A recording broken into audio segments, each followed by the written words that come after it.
বাংলাদেশে প্রত্যেক বছর এমন একটা পর্যায়ে এসে ধর্ষণের সংখ্যা বাড়তে থাকে।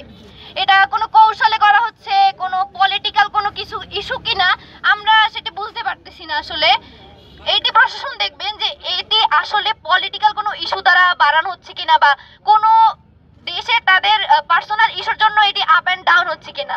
সেকেন্ড কথা হচ্ছে আমাদের আতিক ভাই যে বলে গেল যে তাদের 6 মাস সময় দেওয়া হয়েছে এক একজন ধর্ষককে ধরার জন্য, কিন্তু আমাদের যে ধর্ষকরা ধরা পড়ছে তাদের কথা বলতেছি আমি, যে আপনি একজন ধর্ষককে 6 মাস ধরে ধরবেন, সেই কথাই আমি পরে আসছি।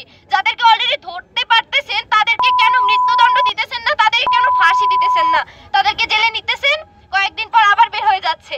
এরকম ঘটনা তো সচরাচর হচ্ছে নাকি? 6 মাস পরে ধরবেন এটি পরের কথা।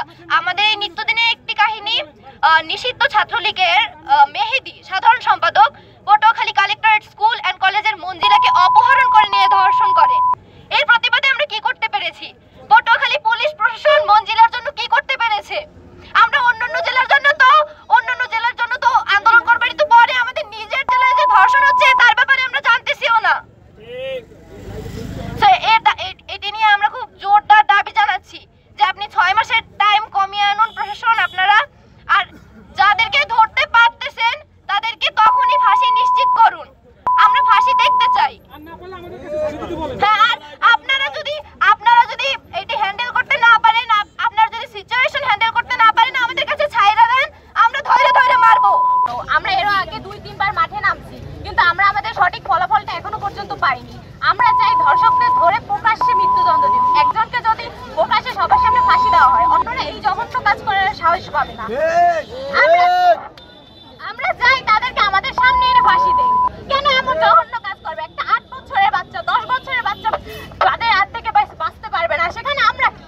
আমি আছি, হয়তো আমার কোনো বোন পরের দিন শিকার হবে। এই শাস্তি চাই আমরা, প্রকাশ্যে শাস্তি। সেই সংস্কার আমরা আশানুরূপ দেখতে পাচ্ছি না। আমাদের দেশের বিচার ব্যবস্থা খুবই দুর্বল। এই বিচার ব্যবস্থা এখন পর্যন্ত সঠিক সংস্কার করা হয়নি।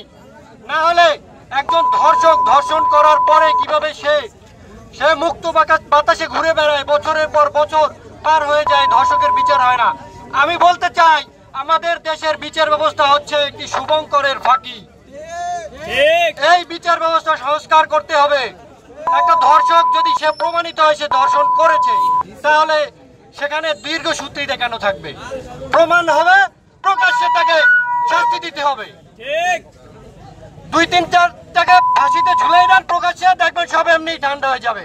এগুলো যে পরিকল্পিতভাবে ধর্ষণ করা হচ্ছে দেশকে অস্থিতিশীল করার জন্য, আমাদের এই সংগ্রামকে, আমাদের এই বিপ্লবী সরকারকে প্রশ্নবিদ্ধ করার জন্য, সেটা আজকে দিবালোকের ন্যায় স্পষ্ট। এই যে আমাদের আজকে যে রিপা বলল যে কালেক্টর স্কুল অ্যান্ড কলেজের এক ছাত্রী, তাকে ধর্ষণ করা হয়েছে আজকে 1 বছর হয়ে গেছে। সেই যে ধর্ষক, ওকে কি এখন পর্যন্ত গ্রেফতার করা হয়েছে? তো সে এখন পর্যন্ত গ্রেফতার হয়নি, তার বিচার হবে কবে?